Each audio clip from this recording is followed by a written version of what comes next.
Hey basketball guys, we have news. Let's go to more Los Angeles Lakers news, but first don't forget to subscribe to the channel and leave your like. When manager Rob Pelinka brought in Luka Doncic, it was the biggest unexpected trade in the NBA. Luka Doncic is a great player, but to win a championship with him, they will need a very strong roster, because Doncic is flawed on defense.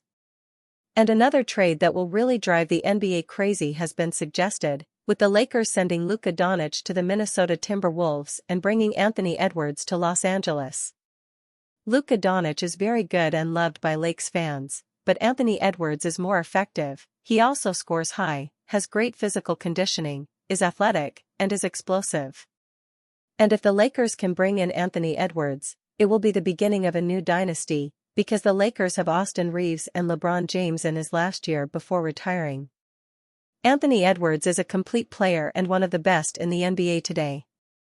Former NBA player Ty Lawson recently floated the idea of trading Lakers star Luka Doncic in an attempt to acquire Anthony Edwards. A trade involving Los Angeles Lakers star Luka Doncic. Lawson's biggest criticism of Doncic was much like that of every other media personality who tracks the Lakers' star performance in the postseason, his defensive performance. The Lakers' future, I think, is going to be kind of wild. Because they're going to treat their best player like Isaiah Thomas, Lawson said, comparing Doncic on defense to the former Celtics point guard. He's going to be 30, but we're going to put his little guy in the pick and roll and he's going to go out there and figure it out. You're going to have a good chance every time. Doncic has received a lot of criticism for his poor defensive performance in the playoffs. While he's been an elite offensive threat, the Slovenian was a frequent target for the Minnesota Timberwolves in passing lanes to start their offensive plays. The idea of a Lawson trade, however, is quite optimistic. An attempt to trade Doncic would be excellent for the team's current plans to rebuild and win some championships. The recent playoffs have exacerbated Doncic's shortcomings. However, it's important to note that Doncic only played in about 28 games with the Lakers in the regular season. Given the state of the roster, the 26-year-old still managed to put up 28.2 points, 8.1 rebounds, and 7.5 assists per game. There's a solid enough foundation for the purple and gold to build around Doncic. For all intents and purposes, as Lakers general manager Rob Pelinka has stated, they intend to do just that. The Lakers' offseason will be driven by the hope of acquiring very specific archetypes of players who fit into a system tailored to Doncic's style of play. While the return of LeBron James will also be a major factor in determining who the team will sign, the Lakers have every intention of pursuing centers and strengthening their wing defense. LeBron James confirms he suffered knee injury in Game 5 of Lakers-Timberwolves series. Los Angeles Lakers superstar LeBron James confirmed on Monday that he got hurt in Game 5 against the Minnesota Timberwolves. James, 40, suffered a grade 2 MCL sprain in his left knee. The Lakers lost to the Timberwolves in 5 games. James averaged 25.4 points, 9.0 rebounds, 5.6 assists, 2.0 steals and 1.8 blocks in the series. The leading scorer in NBA history, James appeared in 70 games for the Lakers during the regular season. He averaged 24.4 points, 7.8 rebounds, 8.2 assists, 1.0 steals and 0.6 blocks. He's still one of the best players in the league despite being the oldest active player in the NBA. A 4-time MVP, James has a player option to return to the Lakers next season. You don't know what the Lakers roster will look like next year besides the guys that are locked into contracts, James said after Game 5. I got a lot to think about myself. So I don't know what the roster will look like. I don't know where I stand right now. James joined the Lakers in the summer of 2018 after playing for the Cleveland Cavaliers from 2014 to 15 to 2017 to 18. Los Angeles missed the postseason in 2019, won the championship in 2020, lost in the first round of the 2021 postseason, missed the postseason in 2022, lost in the conference finals in 2023 and lost in the first round of the 2024 and 2025 playoffs. Arguably the greatest player of all time, James has played for the Cavaliers twice, Miami Heat and Lakers. He has career averages of 27.0 points, 7.5 rebounds, 7.4 assists, 1.5 steals and 0.7 blocks.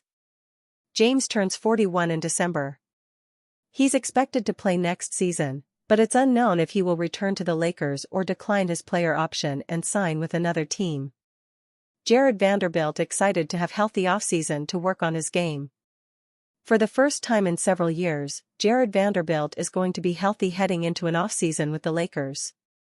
Jared Vanderbilt's time with the Lakers has been plagued by injuries, including this season. At first, he was out due to rehab from foot surgeries, and while healing from that, he suffered a knee effusion, further setting him back. He finally returned in late January and remained relatively healthy. He played in 36 Lakers regular season games and was a fixture in the rotation during the postseason. Now, he's entering an offseason healthy for the first time in a while and is ready to attack it accordingly. For myself personally, I'm excited, Vanderbilt said in his exit interview. I haven't had a healthy offseason in like 2 years. This last summer, coming off multiple surgeries and not being able to work out all summer, I'm just excited to be able to have a healthy summer, man, so I can really put the time in and be able to work on my game and, also, have a healthy summer. With Vondo actually able to work on his game instead of focusing on his health, this is a summer in which he can grow as a player. Ideally, Vanderbilt can optimize his game by having an offseason to sharpen his skill set and strengthen his role. On paper, Vanderbilt's production doesn't jump off the page. He averaged 4.1 points, 5.1 rebounds, and 1.1 assists per game this season. However, his ability to be a lockdown defender makes him a core piece of this Lakers roster. Versatile defensive wings are highly coveted in the NBA, and while Vondo struggles offensively, his ability to defend virtually every position is invaluable. Now, he'll have a chance to truly maximize his talent and train how he desires without first having to heal from an injury. That's great news for him, and it sets things up so that he can enter training camp ready to go and able to practice from the start. If Vondo plays his cards right, the 2025-26 season can be the best of his career and he can further strengthen his role and impact on the Lakers. Maxi Kleber feeling healthy heading into offseason.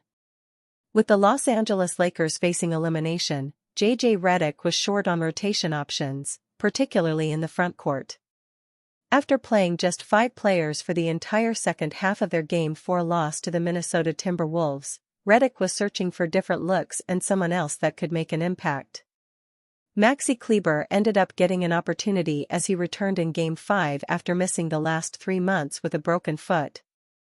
In fact, Kleber's 5 minutes off the bench marked his first playing time with the Lakers after being acquired in the Luka Doncic trade.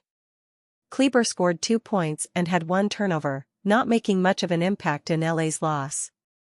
That could be expected being thrown into the fire of an elimination game after missing so much time. Most importantly though was that Kleber came out of the game feeling healthy. Body feels good, he said after the game. Overall, obviously not happy about the loss. The focus for Kleber and the Lakers shifts to the offseason, where he will work on getting ready for next season now that he is fully healthy. Fully focused on getting ready and getting in the best shape I can, Kleber said. Kleber has 1 year left on his contract at $11 million, and while that could be used as salary ballast in a trade, if he does return to the Lakers then he will give them a small ball 5 option that can spread the floor and has a familiarity playing with Doncic. Rich Paul feels Lakers roster wasn't close to being championship caliber. Going into the postseason, there was a lot of optimism surrounding the Los Angeles Lakers' chances to make a deep run.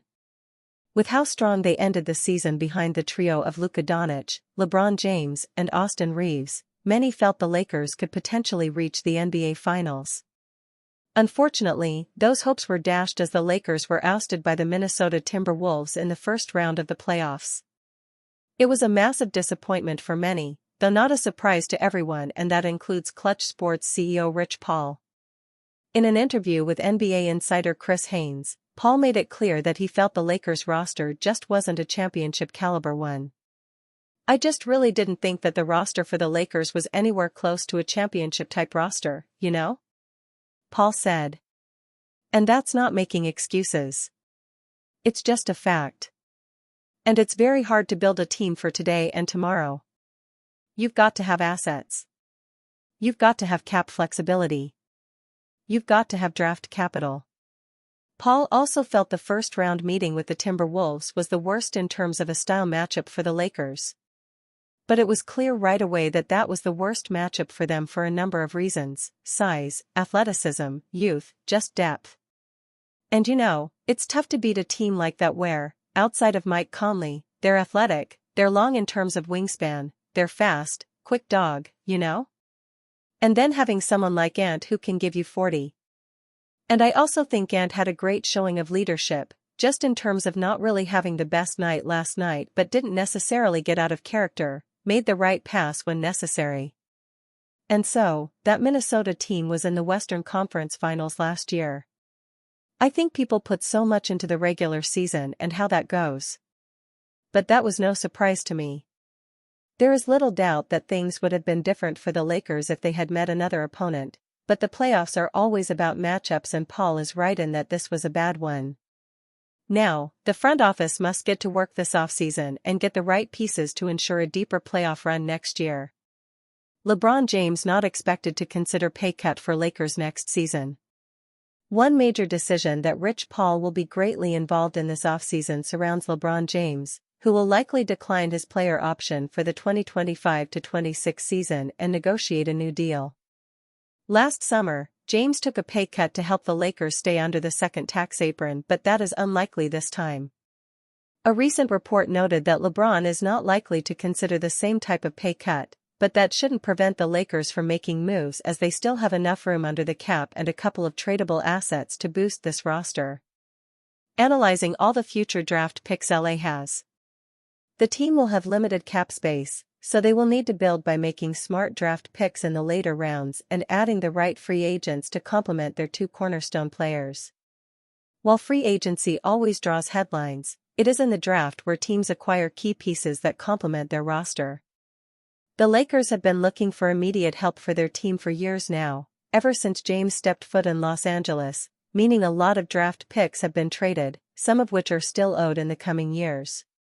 Here is a breakdown of the draft picks the team has for the future, which can be used to select a player or trade for a more established contender. 2025 second-round pick. The Lakers will send their first-round draft pick to the Atlanta Hawks, leaving them with only the 55th pick in the draft. The late second round is typically where teams take flyers on raw prospects who will need time before they are ready to contribute, usually spending a year or two in the G League.